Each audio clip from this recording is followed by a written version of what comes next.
দেবীকে আটকে দিয়েছেন যে দেবী প্রভু বিশ্রাম নিচ্ছে, এখন আপনি যেতে পারবেন না, একটু রেস্ট নিন, অপেক্ষা করুন। লক্ষ্মী বলছে এত বড় স্পর্ধা তোমাদের, আমার রাজ্যে তোমার আমাকে বাধা দিচ্ছ। দেবী যে চিন্তা করছেন, লক্ষ্মীদেবী অত রাগ নিয়ে চলে গেছেন, আবার হয়তো এসে প্রভুর সাথে একটু গন্ডগোল পাকিয়ে দিবেন, প্রভুর বিশ্রাম বিঘ্ন ঘটবে, একটু অপেক্ষা করো, প্রভু বিশ্রাম থেকে উঠো, তারপর লক্ষ্মীদেবী না হয় অন্তর্মহলে প্রবেশ করবে। এইভাবে যখন আটকে দিলেন, লক্ষ্মীদেবী ক্রোধান্বিত হয়ে গেলেন। তো ক্রোধ বলে তিনি পরক্ষণে ভিতরে প্রবেশ করলেন, গিয়ে স্বামীর কাছে, কে নারায়ণের কাছে সব বৃত্তান্ত খুলে বললেন যে তাদের এত বড় স্পর্ধা, আমাকে আটকে দিয়েছে, তাদের একটু শাস্তি দিতে হবে। স্বামীর কাছে যদি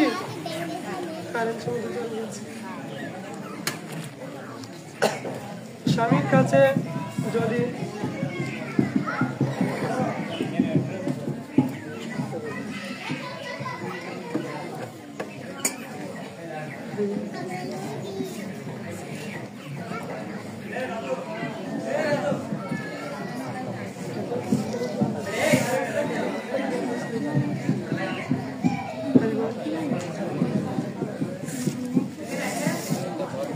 সাউন্ড নাই,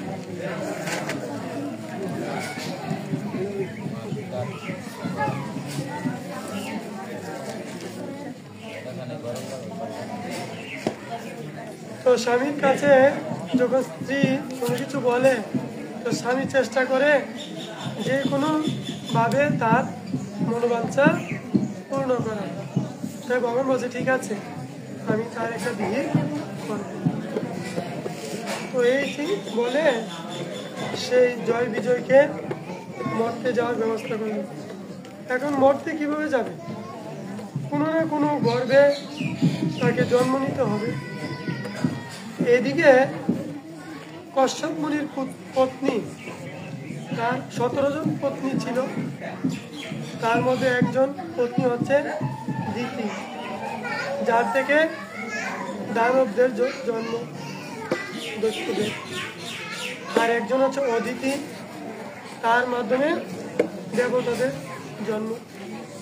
তো দিতি তিনি যেহেতু তার মনে হচ্ছে আসরিক, তাই তার বোনেদের এত সুন্দর সন্তান দেখে তিনি হিংসায় জলে মরছেন যে আমার বোনের সন্তানরা এতভাবে রাজ্য বিস্তার লাভ করছে আর আমি নিঃসন্তান, এটা হতে পারে না। তাই তিনি কশ্যপ মুনির কাছে আসলে সন্ধ্যার মুহূর্তে এসে বলছে যে আমি পুত্র সন্তান চাই তোমার। বলছে ঠিক আছে, এটা স্ত্রীর প্রধান কর্তৃত্ব স্বামীর কাছে সন্তান চাও, কিন্তু তার জন্য একটা উপযুক্ত সময়ের দরকার।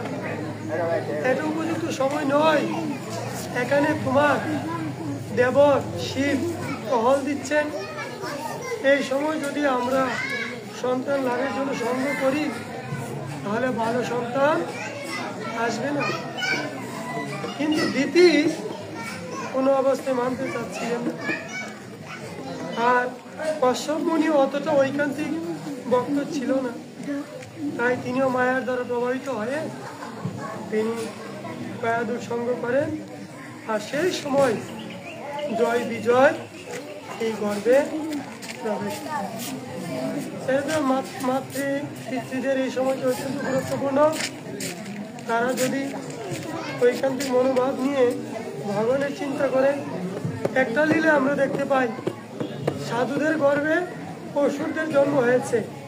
আবার আমরা দেখতে পাই নরসিংহ হিরণ্যকশিপুর গর্ভে প্রহ্লাদের মতো একজন শুদ্ধ মহাত্মার জন্ম হয়েছে। এটা কিভাবে সম্ভব হয়েছে? চেতনার কারণে। আমরা যদি ভালো চেতনায় থাকি বা স্বামী স্ত্রী যদি উন্নত চেতনায় থাকে, তাহলে তাদের গর্ভে সুসন্তান আসবে। আর তারা যদি আসরিক মনোভাব থাকে তাহলে সন্তান হবে অসুর প্রবৃত্তি। এখন পিতামাতার অবস্থানে নির্ভর করে সন্তান ভালো হবে না খারাপ হবে। যদি আপনারা ভালো সন্তান চান, আপনাদের মনোভাব থাকতে হবে ঈশ্বর ভাবনা নয়। আর যদি আসরিক মনোভাব থাকে, সন্তান হবে কি আসরিক। এটা আমরা এখান থেকে এই শিক্ষা লাভ করি। তো হিরণ্যকশিপু এবং সেই হিরণ্যাক্ষ তারা দিতির গর্ভে জন্ম নিয়েছিলেন। তো পরবর্তীতে তারা আসরিক ভাবাপন্ন হয় এবং তাদের সেই কশ্যপ মুনির আশীর্বাদে এই হিরণ্যকশিপুর গর্ভে প্রহ্লাদের মতো একটা মহান বৈষ্ণব আবির্ভূত হন। জয় শুদ্ধভক্ত প্রহ্লাদ মহারাজ কি। তো প্রহ্লাদ আবির্ভূত হয়েছে, পিতামাতার অনেক আনন্দ, সন্তান জন্মগ্রহণ করেছে।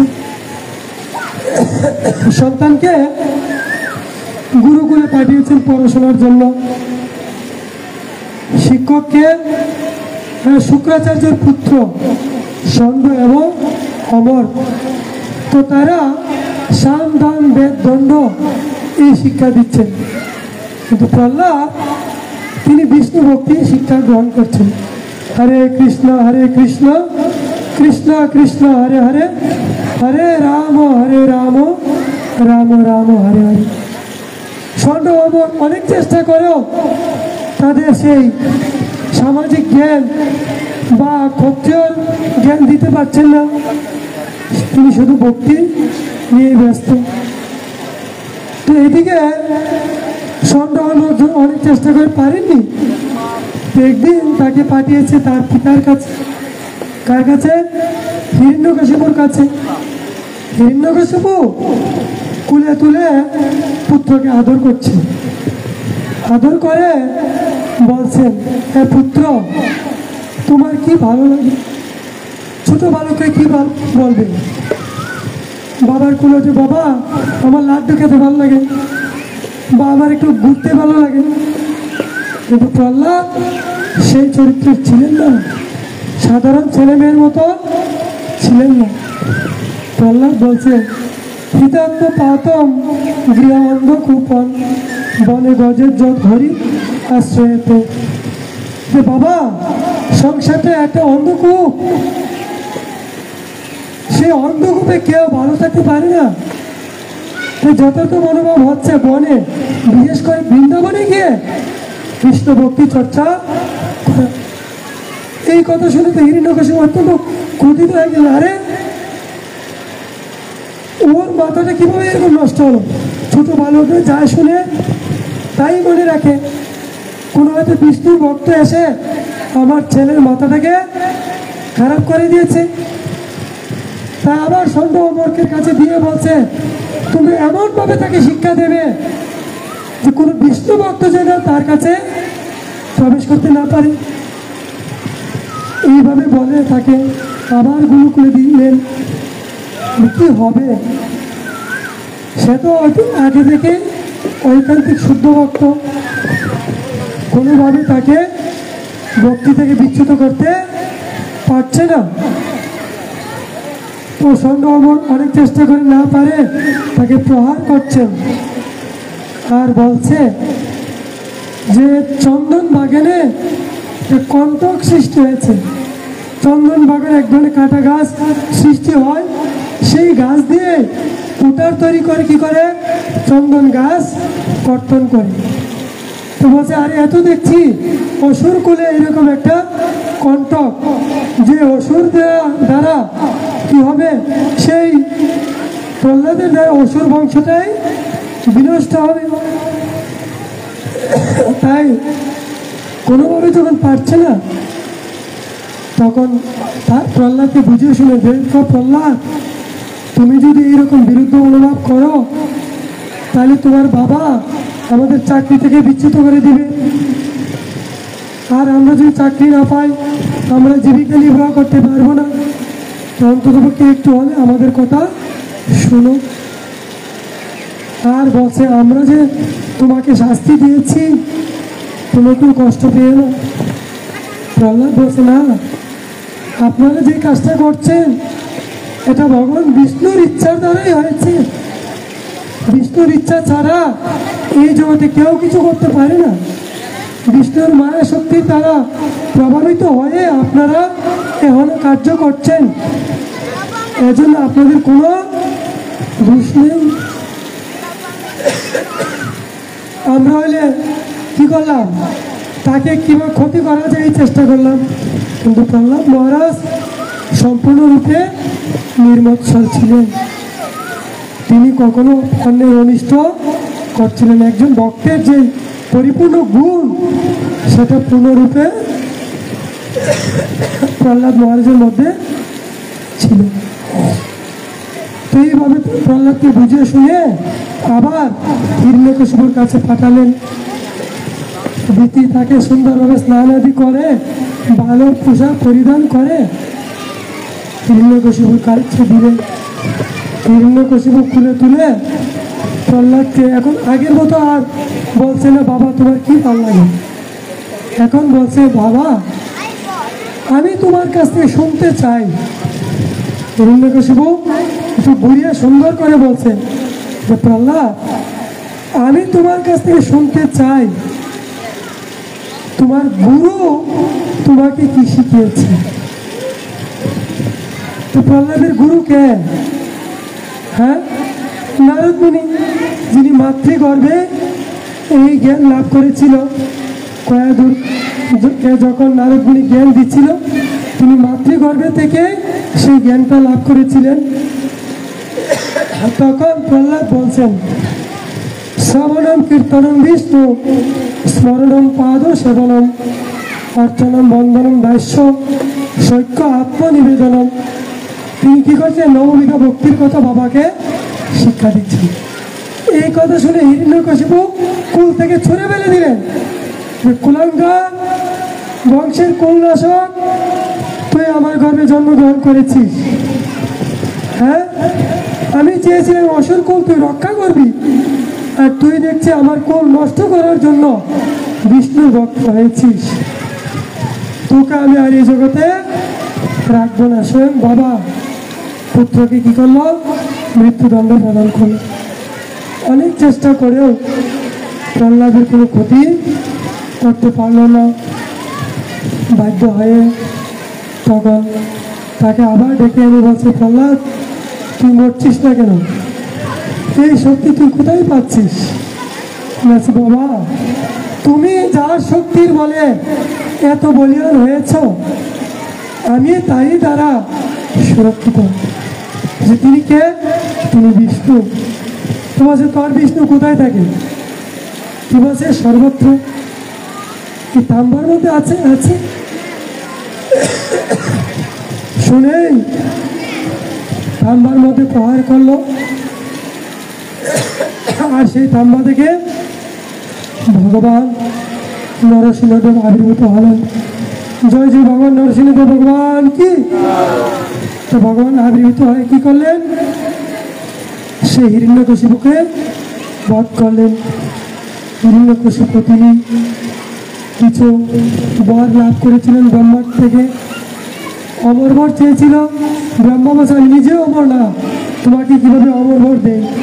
তো তাহলে এক কাজ করুন, এই বর দিন আমি দিনেও মরবো না, রাতেও মরবো না, ঘরেও মরবো না, বাইরেও মরবো না, পশুর দ্বারা মরবো না, হ্যাঁ পাখির দ্বারা মরবো না, দেবতাদের দ্বারা মরবো না, মানুষের দ্বারা মরবো না, আকাশে মরবো না, জলেও মরবো না, ভূমিতেও মরবো না, শূন্যেও মরবো না, আমি কোনো তোমার সৃষ্ট জীবের দ্বারা মরবো না।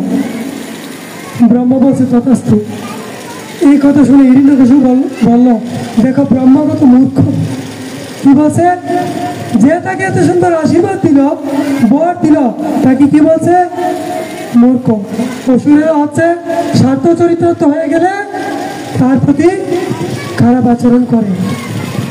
ভস্মাসুরের কাছে যেমনটা, ভস্মাসুর যেমনটা শিবের সাথে খারাপ আচরণ করেছিলেন। এইভাবে যখন আচরণ করছেন, বলছে দেখো ব্রহ্মা কত মূর্খ, আমি তার কাছে অমর বর চেয়েছিলাম, সে আমাকে অমর বর দেয়নি, কিন্তু ঘুরে ফিরে আমি তার কাছে অমর বরটাই নিয়ে নিলাম। এই বলে তার অত্যাচার শুরু হয়ে গেল সাধুদেরকে।